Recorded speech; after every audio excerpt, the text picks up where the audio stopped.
The white GT here on the channel has carried us over the years at around 1,000 horsepower.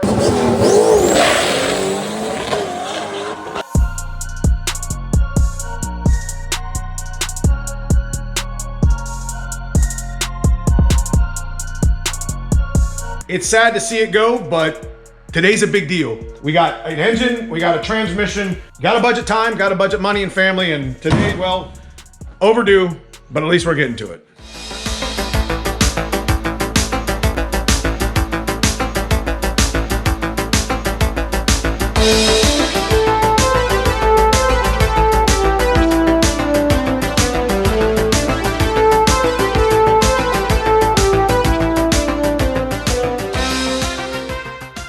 Whether you're working on your car for 10 minutes, an hour, 2 hours at a time, or making a list of 10 and doing 10 things at once, or one thing at once, getting your shit out the jack stand takes one step at a time, and that's what we're gonna do. Our whole objective of the video is to get this engine and the T56 in the coupe so we can start hooking up the little things and get it on the road.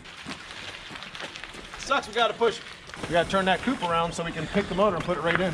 We got to get the coupe turned around because what we plan on doing, just having the coupe sit like right here. We've never really done it like that. I mean, the coupe, literally, that motor should be able to just start and run as soon as I hook the Terminator up or whatever and hook the fuel system up. That's kind of the whole point of the build. Is it was running really, really good. It ran like 560s, 550s at the end of the season when we were done racing it. So there's no reason why we should mess with any of that. We just take the whole system and put it in that car, which is just a simple driveline swap, but it's just a lot of work. That's the game plan.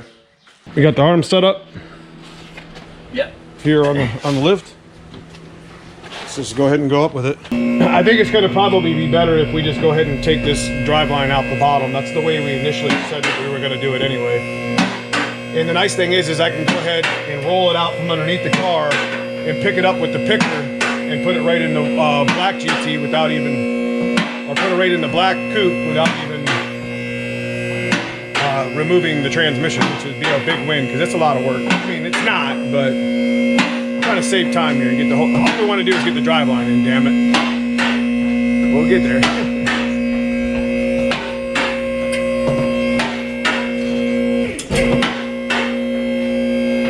I think we got everything. We just got to loosen this up. I got to take this two-step off. This whole K-member is going to come down. And it's nice because I'll be able to take those dumb perches off. And then we'll just take it apart while it's down here.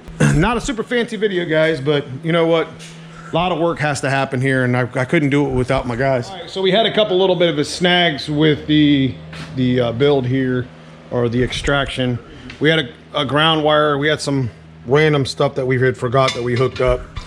And we're trying to get this one strut bolt out, and it's giving us a real hard time. I think we might have something here that you ready? Yep. Okay, so we got it out right there. Oops. It's still a pretty good strut bolt here. I mean, it needed some never sees, but that's what happens when they stick out too far for too long. So definitely never sees your bolts, guys. It makes it a lot easier for you to get them out. And we actually broke the clip that was on it. These are pretty tough little bolts too. I think we're at the point to where we can now grab these bolts. The rest of them, they're already kind of loose. Take the K-member and drop it down. We've never done that before, and this will be something new. All right.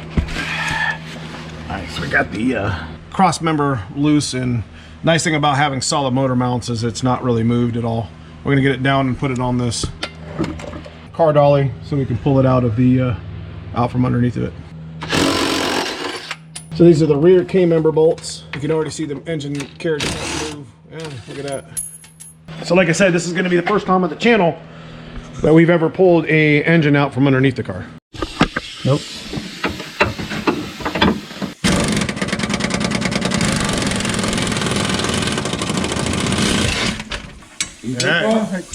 All right, that's how I do it. That's how we do it. Never done it like this before. It's out, and we're gonna be apparently cleaning up a water mess that was in the motor. So what we ended up doing was putting a dolly underneath of the engine now that we have free reign of these struts, because it was getting a little bit too dangerous. So now we can just roll it under the coupe when it's time and clean it up a little bit and get it ready.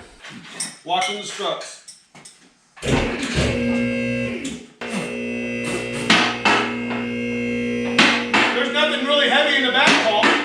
Yeah, I know. It starts pretty level when it comes to weight.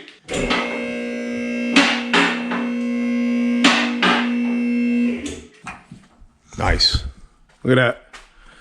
Extraction is complete. Check this out. I think we got something here, boys.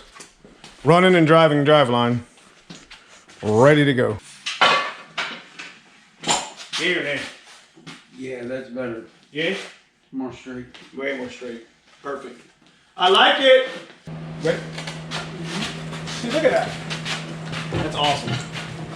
Easy peasy. That goes smooth. I mean, what we actually learned in this video today is we know that the car dollies work and we need one block in the back. So if we ever do this again, we know what it takes.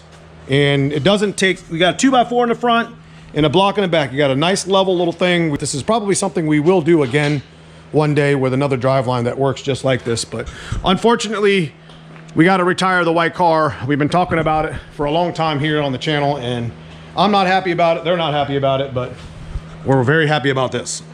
What's the game plan for the rest of the video? We're not going to be able to drop that engine in. Unfortunately, things have changed. We got a 6-foot 2x4.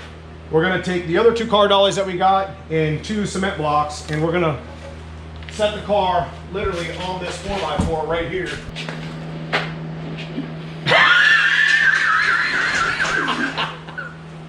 I ain't seen you laugh like that in a long time, bro.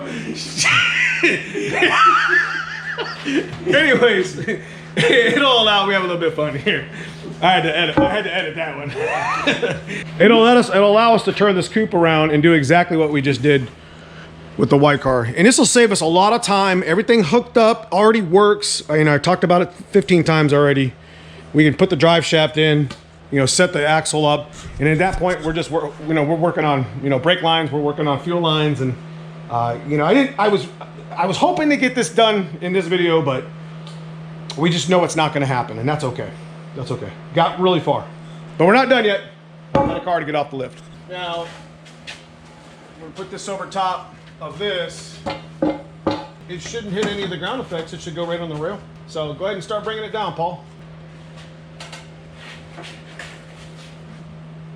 Will you hurry up? 1/2 horsepower. Built in America. That's right.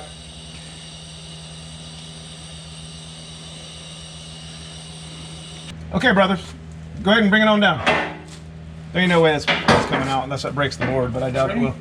Nice. There we have it. Well, that was kind of a shit show, but it ended up being working out in our favor. We got the whole drive line. I can move it around really easy and freely. We're gonna be able to just roll it under the car. If you guys wondering where I got some of my travel from, that's where you got it from. I had little 2-inch extensions on us. I'm just gonna do like a jam nut. It's a M16 with a 2.0 thread or something. I'm gonna do a jam nut here so I can just take this strut off and do maintenance on the suspension if I wanted to. We gotta get that K-member down. We're doing work, guys, getting shit off the jack stands. This is actually going in Dad's car.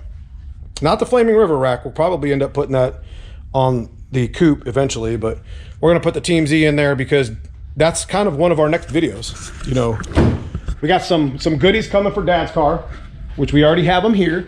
That'll be in the next video. We're gonna be tearing Dad's T5 apart to check out the damage, and I'm gonna show you the goodies then. And this is one of the items that, pretty much one of the only mods that we're gonna do to Dad's car that has to do with lightweight or horsepower addition. Whether it's a list of 10 or a list of 1, couple hours at a time, couple minutes at a time, that's how you get your shit off the jack stands.